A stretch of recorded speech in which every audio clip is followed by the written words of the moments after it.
Hey survivors! What's up? It's your girl Chibi here, and I wanted to share my first server versus server here on Whiteout Survival. I covered our first Sunfire Castle before here on S19 if you want to check that one out. However, your girl has been away from this game for a few months, and so this will be my first one, while my alliance DWS has had few already.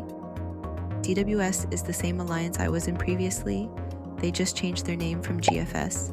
So we got matched with server 28, who were very friendly during the battle, and overall was the most wholesome server versus server I had been part of ever. My last server versus server was in Call of Dragon, where we fought for 3 days straight, right from landing on the new map. It was pretty brutal. So this was a nice pace of change. I unfortunately deleted all the footages as I rage quit so hard. Maybe one day I will talk about it. Anyways, let's get into this one. I was a bit late, so I wasn't able to get the first part, which I'm sure where most of the battle happened. My bad. At first, I was hesitant to join Sunfire Castle as my power discrepancy was very high. Most of the people at Sunfire have fire crystal level 5, and I had just hit furnace 30.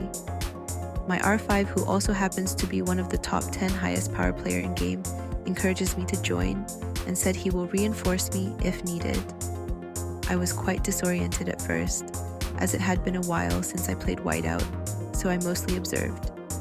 From first glance, it seemed as we had held down the Sunfire Castle for some time. There wasn't any opposition from State 28 for the castle itself. It was very much like the first Sunfire Castle for the state, where everyone was rallying the turrets. I couldn't find any rallies to join, or turrets to defend. So I basically suicided my troops for points. I really do not recommend this option. However, I had a lot of healing speed-ups, saved, so did few solo marches to the turrets. The hospital bill was massive, so I decided to wait until I could defend a turret and just watched. So while we are waiting, let's dive into the rules of state versus state, and in particular, the epic showdown of Sunfire Castles.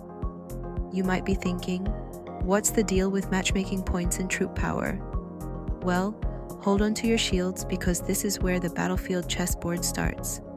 The state power is determined by the top 100 players of each state. Their troop power determines your destiny in this epic clash. It's not just about individual might, it's about the collective strength of the top 100 chiefs in your state. The system's got its eyes on your every move, but don't worry, we're just getting started. Now, as the states prepare, remember this crucial detail. Putting your own troops in the hospital won't tilt the matchmaking scales.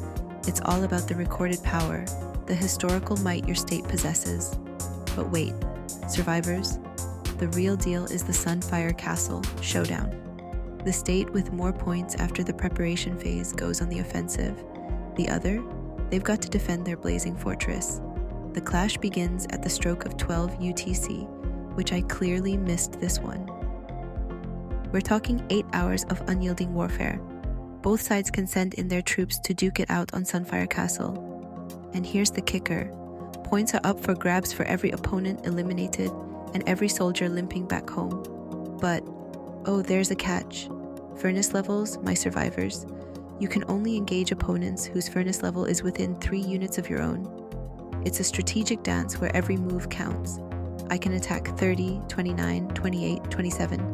and be attacked by FC3, FC2, FC1, 30, 29, 28, 27. The battlefield is a chessboard. Your every piece must be chosen wisely. Speaking of level differences, when rallying, is the captain's furnace level that matters. And reinforcements? Oh, they bring their own firepower, considering their furnace level. It's not just about the numbers, it's about the calculated dance of war. For this state versus state, there seemed to have been previous agreement between 28 and 19 about not attacking other furnaces during the event, which allowed me to participate fully without having to worry about being zeroed.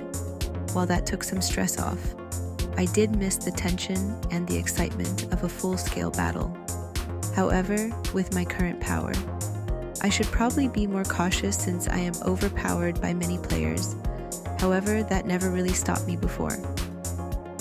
Getting back to the Sunfire Castle, winning it isn't a stroll in the park, It's a fierce race against time and competitors.